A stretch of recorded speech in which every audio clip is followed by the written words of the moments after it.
वत्सल भगवान की जय।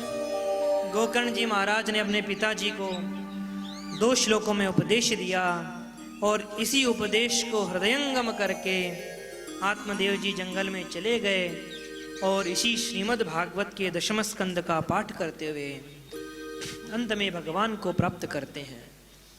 इधर एक दिन धुंधकारी ने पिताजी के जाने के बाद में अपनी माँ की खूब पिटाई करी और पूछा, बता माँ, पिताजी ने सारा धन कहाँ गाड़ रखा है?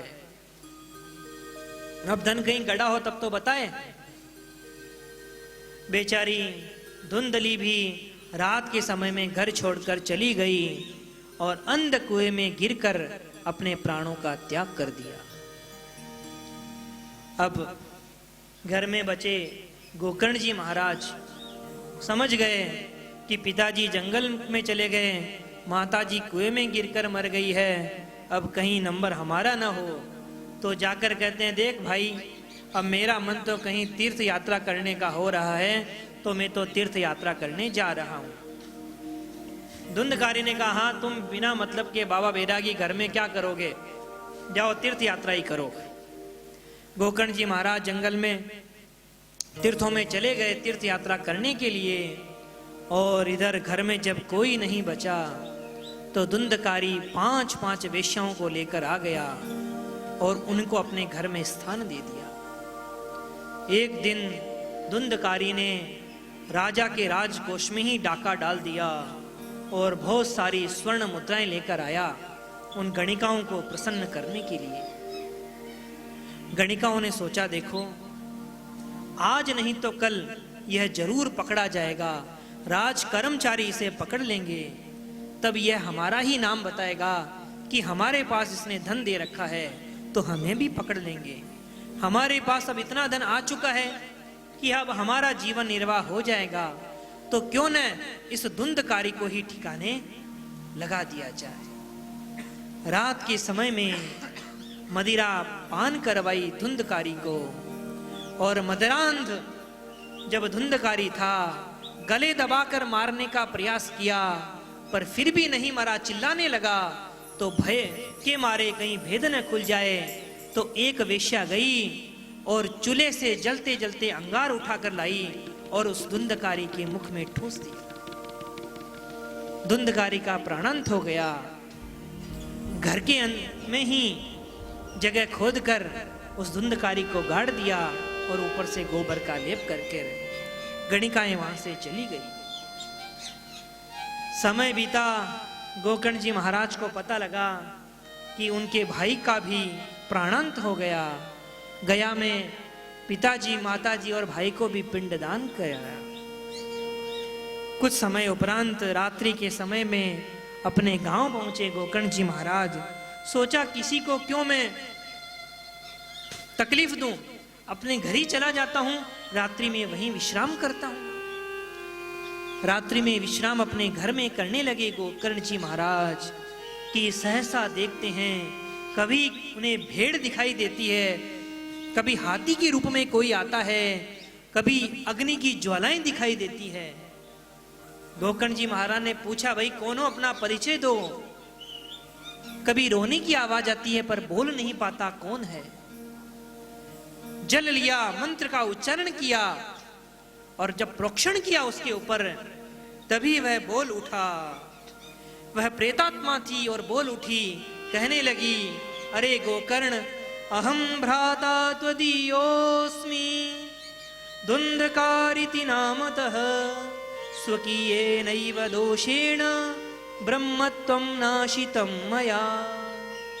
अरे गोकर्ण जी, मैं कोई और नहीं, तुम्हारा भाई धुंधकारी हूं। अपने किए गए पापों के कारण मैंने ब्रह्मत्व का नाश कर लिया और मुझे यह भयंकर प्रेत योनि प्राप्त हुई है। गोकर्ण जी महाराज को आश्चर्य हुआ, अरे मैंने तो तुम्हारे लिए गया में श्राद्ध करवा दिया, फिर भी तुम्हारी मुक्ति नहीं हुई। धुंधकारी कहता है, भैया एक बार क्या, गया श्राद्ध शतिर नामी मुक्तिर में न भविष्यति। एक बार की क्या कहते हो, 100 बार भी मेरे नाम से गया श्राद्ध करा लिया तब भी मेरी मुक्ति नहीं होगी। गोकर्ण जी महाराज कहते चिंता मत करो, मैं तुम्हारी मुक्ति का उपाय करूंगा, अभी तुम जाओ। प्रेत चला गया। प्रातः काल हुआ। सारी की सारी घटनाएं गोकर्ण जी महाराज ने गांव वासियों को बताई कि गया श्राद्ध कराने के बाद में भी मेरे भाई की मुक्ति नहीं हुई, क्या उपाय है। सूर्य देव को ही रोक लिया और सूर्य देव से ही पूछा कि हे सूर्य देवता, आप मुझे उपाय बताइए, कैसे मेरे भाई की इस प्रेत योनि से मुक्ति होगी। सूर्य देवता कहते हैं गोकर्ण जी महाराज, श्रीमद् भागवतान मुक्ति सप्ताह वाचनम कुरु। अरे गोकर्ण जी महाराज, आप अपने इस ग्राम में श्रीमद् भागवत कथा का आयोजन कीजिए और उस श्रीमद् भागवत कथा को सुनने के पश्चात आपके भाई धुंधकारी की इस प्रेत योनि से मुक्ति होगी। प्रसन्न हो गए गोकर्ण जी महाराज और धूमधाम से अपने नगर में ही निर्णय कर लिया श्रीमद् भागवत की कथा करने का। जैसे ही व्यासपीठ पर विराजमान हुए गोकर्ण जी, कथा आरंभ हुई। समस्त ग्रामवासी कथा सुन रहे थे। प्रेत योनि में धुंधकारी भी वहां आ पहुंचा, लेकिन हमारा शरीर तो है भूमि प्रधान और प्रेत का शरीर होता है वायु प्रधान, तो बैठे कहां। तो देखा एक 7 ग्रंथि से युक्त एक बांस का डंडा है, उसी में जाकर वह बैठ गया। जैसे ही 1 दिन की कथा समापन हुई, उसकी एक ग्रंथि फूट गई और ऐसे करते 7 दिन पूर्ण हुए। 7 की 7 ग्रंथियां फूट गई और दिव्य रूप धरो जातुस तुलसी दाम मंडितः पीतवासा घनश्यामो मुकुटी कुंडलान्वितः। सुंदर पीतांबर धारण करे हुए, तुलसी की माला पहने हुए दिव्य रूप में एक पुरुष उत्पन्न हो गया और आकर प्रणाम किया गोकर्ण जी महाराज को। गोकर्ण जी महाराज ने पूछा, भाई कौन, तुम्हारा परिचय। धुंधकारी ने कहा, मैं ही आपका भाई धुंधकारी हूं। आश्चर्यचकित हो गए गोकर्ण जी, अरे भाई तुम्हारे ये ठाठ। धुंधकारी कहते हैं, भैया यह तो आपकी श्रीमद् भागवत की कथा का चमत्कार है, जो मुझ जैसे पाप परायण पापी को भी परम पद का अधिकारी बना दिया। मुक्त कंठ से प्रशंसा गाई धुंधकारी ने यहाँ पर श्रीमद् भागवत की और उसी समय सहसा एक दिव्य विमान आया धुंधकारी को लेने के लिए। धुंधकारी, उस भगवान के 4 पार्षद आए और धुंधकारी को जब ले जाने लगे, तब गोकर्ण जी ने कहा रुको। भगवान के पार्षद ने पूछा, भाई हमें रोकने के लिए क्यों कह रहे हैं। गोकर्ण जी ने कहा, देखो यहाँ पे कथा केवल एक धुंधकारी ने थोड़ी सुनी है, इतने हजारों श्रोता हैं जिन्होंने कथा सुनी है, पर विमान केवल एक के लिए ही क्यों आया। भगवान के पार्षदों ने बड़ी सुंदर बात कही। देखिए, समझिए, ध्यान देने योग्य बात है। भगवान के पार्षदों ने कहा, देखो कथा सुनी सबने है, पर मनन सबने बराबर नहीं किया, चिंतन नहीं किया, इसीलिए परिणाम में भेद आया। धुंधकारी 7 दिन तक केवल कथा सुनता रहा श्रोता बनकर, इसीलिए इसके लिए विमान आया है। बाकी अन्य जो थे वह श्रोता बनकर नहीं आए थे, उनका ध्यान कहीं और था, इसीलिए परिणाम में भेद हुआ है। वशिष्ठ जी महाराज नित्य दशरथ जी के दरबार में कथा सुनाते थे, नित्य आते थे, कथा सुनाते थे, सबको कथा सुनाते थे और कथा के बाद में प्रतिक्रिया भी होती थी, किसने इस कथा से क्या सीखा। एक बार वशिष्ठ जी महाराज ने कथा सुनाई, देखो एक कद्रू और विनता थी, कश्यप जी की पत्नियां थी, दोनों के बीच में एक शर्त लग गई। संध्या का समय था, नदी के दूसरी तरफ एक घोड़ा था। शर्त थी कि घोड़े की पूंछ सफेद है या काली। कद्रू ने कहा काली है, जो सर्पों की माता है, और विनता जो गरुड़ की माता, उसने कहा पूंछ सफेद है। शर्त यह लगी कि जो हारेगा वह एक दूसरे की दासी बन जाएगा।